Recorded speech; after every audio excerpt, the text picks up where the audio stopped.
mahiroi singi khoi gi topper tarakraba satra singdagi masagi koktagi haiba tare masagi knowledge tagi haidorok matamda adi doctor oigani adi IPS oigani haibagi se kayama so khoi hairi adubu top na tongan ba haiba tare haukiba singi mahiroi singdagi chu taba phangkhidriba aduga mathang lakadoriba satra singna su tamjaningai oiba haiba tare khoi gi arts stream gi khoi gi topper lorokribi khoi gi chanopi haiba tare sarang them aying bisanu mahaki school sina khoi gi ike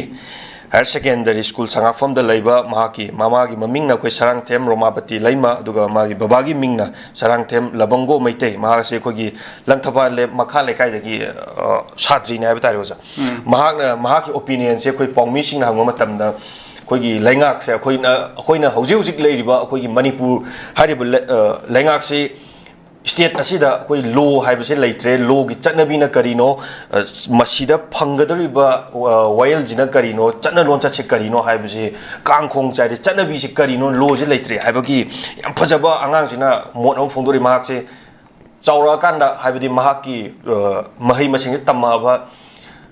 secondary thak yaurabani na mahaki site tholok baje mahak se just oi ba pami aduga just oi raba matungda lengak se amtang lo leitri ba se lo leina ba mahak na su sema pami hai mase mamang da hokhiba khogi 12 council na loba exam da pass fast topper tar khaba satri singdagi masigi knowledge ngasi phauda ta su tar 3 aduga ngarangi sina su hanbani su khoi myam da zu khoi thamjage oja masi hanba makta da angang sina thambiri ba ma ke wakalon just oiraga khoi gi lengak se amtang lo la hen ba pa mi angang sen thambi so ja hanba makta da masi kari kamani yeng biningi angang si gi tungi career da ma si yengshin bina ba ma na pa mi ba sin ma ki pham si mak phang ba su oisanu haina su khoi thamjage oja masi hanba da kamani yeng biningi rakesho chame nupi msasina man phong tu wakhum singdo yamna kitang unique oi bahai tare hana mamang da akoi laikhiba amsung atei mahiroi position holder sing rank tarpa adumba thadok hindok laba mahiroi mayam na oi pamisna makoi da hek parkha gi result se hek lapaga adam akoi gi first second third adu 10 boki manung da haiba tare ne adumba mahiroi ya kan singsi mayum da chen sin adana makhoi ki interview logdana makhoi na kamdona makhoi direct parpake no da pung kya pabake kamai tano nang khonar pake kari awawa khutung sa da mayam thengnar pake aduga nangi guide nang da pi ba masi nang ngasi phanglai ba kan sigi rank na to position sigi masigi credit sikana da piningi kan hai ba singba khoi pawmi myam ki akhoi ki wahang sing leidana asmaina hangba khopaki thabak sing sum tawrak pasida kumak papa kum singsi ayam mana aku ke sum hau ki pasai ke asita ki hauraga monotonous sum oi pa haitare ada ayam mana sum phongtong na rebu wakum singsi hojikta sura ke sona pan biri tuni aku ke hani doctor oiningi IS oiningi civil servant oiningi haiban singba smai toraga aku miam ki lebak ke seba tongningi kai haiba wakum sibu de dum yawi ko adu hojiki akhana ba nupi masa aying bi haise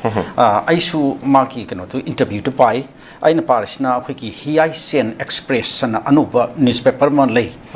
ado masi aigona pdf ta phangba ai copy ni haitare madudei ta mana yamna maxeng na mana piba interview ma yauri ba ado hojik ta rakisur chu adum khoi pauchi mayam sta adum thengna bermani ko mana phongto po wafam yam phajaba khara yauri ngasi makse hojik lei ri manipur sta khoi justice phangbangam daba justice phangnam khona bada yam satina awaba oiba lairaba mayam ma adagi sangal izadaba upai lizadaba asonba class haitare ne adum bagi miyo singdi justice sabse karino haji khangdana adum mara leis sunglai zuleitana awaba nangkiba adi sairak phangkiba adum mayam ma leikreba adna sibo mayam se ko nanaba adagi maruina nupi amasa angang ki matakta sathaba crime sing haitare hairiba asima crime sing se justice se phangnaba khona bata sahi kaya sangba aduga case sing se pending sida ko sahi kaya amasum leiba se court sing sida asima gi wafam ga si asman putho e yamna phajain yam nungsi haitare aduna asima mayam se ubada yengbada tabada mahakna yamna nungai jadaba haitare aduna mahak samak sigi judiciary line is the sangi harga ꯑꯩꯈꯣꯏꯒꯤ ꯀꯩꯅꯣꯁꯤꯗ ꯃꯍꯥꯛ just ꯑꯃ ꯑꯣꯏꯅꯕ ꯍꯣꯠꯅꯒꯅꯤ ꯑꯃꯁꯨꯡ just ꯑꯃ ꯑꯣꯏꯔꯕ ꯃꯇꯨꯡꯗ ꯃꯍꯥꯛ ꯑꯁꯤꯒꯨꯝꯕꯒꯤ ꯀꯩꯅꯣꯁꯤꯡꯁꯦ ꯖꯁꯇꯤꯁꯁꯦ ꯐꯪꯍꯟꯅꯕ ꯍꯣꯠꯅꯕꯗ ꯃꯍꯥꯛ ꯀꯔꯤ ꯍꯥꯏꯅꯤ ꯃꯥꯒꯤ ꯑꯆꯧꯕ ꯀꯟꯇ꯭ꯔꯤꯕ꯭ꯌꯨꯁꯟ ꯑꯃ ꯄꯤꯒꯦ ꯍꯥꯏꯕꯒꯤ ꯑꯗꯨꯝꯕꯒꯤ ꯋꯥꯈꯜꯂꯣꯟꯗꯨꯅꯤ ꯍꯥꯏꯇꯥꯔꯦ ꯑꯗꯣ ꯃꯁꯤ ꯌꯥꯝ ꯐꯖꯩ ꯌꯥꯝ ꯅꯨꯡꯁꯤ ꯌꯥꯝꯅ ꯅꯨꯡꯉꯥꯏ ꯃꯍꯥꯛꯅ ꯀꯩꯅꯣꯗ ꯄꯥꯝꯃꯤꯕ ꯄꯣꯠꯁꯦ ꯃꯥꯏ ꯄꯥꯛꯄꯁꯨ ꯑꯣꯏꯁꯅꯨꯅ ꯑꯩ ꯍꯥꯏꯖꯅꯤꯡꯉꯤ ꯑꯗꯨꯒ ꯑꯇꯣꯞꯄ ꯑꯃ ꯁꯨꯝ ꯑꯩꯅ ꯁꯨꯝ ꯌꯦꯡꯕꯗ ꯄꯥꯎꯆꯦ ꯃꯌꯥꯝꯁꯤꯒꯤ ꯃꯔꯛꯁꯤꯗ ꯑꯉꯥꯡ ꯅꯨꯄꯥ ꯃꯆꯥ ꯑꯃꯁꯨ ꯌꯥꯎꯔꯤ ꯅꯨꯄꯥ ꯃꯆꯥꯔ ꯀꯩꯅꯣ ꯑꯩꯈꯣꯏꯒꯤ ꯅꯨꯄꯤ ꯃꯆꯥꯔ ꯀꯩꯅꯣꯗ MBBS ꯂꯣꯏꯔꯕ ꯃꯇꯨꯡꯗ UPSC ꯑꯦꯛꯖꯥꯝ थारगा सिविल सर्विस कनोदा हाय कल्पना यस कल्पना हाय नुपी मचाचे माजुनी महाक्सिना कनोकी अखोगी कॉमेट स्कूल संगांगी माउन मासु कनोनी साइंस स्ट्रीम दा सब्जेक्ट मंगा दा लेटर चलगा मासु फर्स्ट पोजीशन ताखिबा नुपी मचा माने अदा माकी एम्बिशन जिसु याम फजरियेबो माक्सी MBBS मा तमनिंगी हायरे अदुगे MBBS तमननबा हौजोक सुमसु मागी कनसो कोचिंग न सिम कनसिम यावरियन हाय अदो MBBS लोयर मतुंगदा मयामना हाइनरिसि MBBS पास तौर मतुंग डॉक्टर ओगे हायबनेबा अदु मासिना करी हाइगी हबदा डॉक्टर दु लोयर मतुंगदा अखोगी तंबदु लोयर मतुंगदा पास तौर मतुंगदा मा कनोगी UPSC की एग्जाम थादना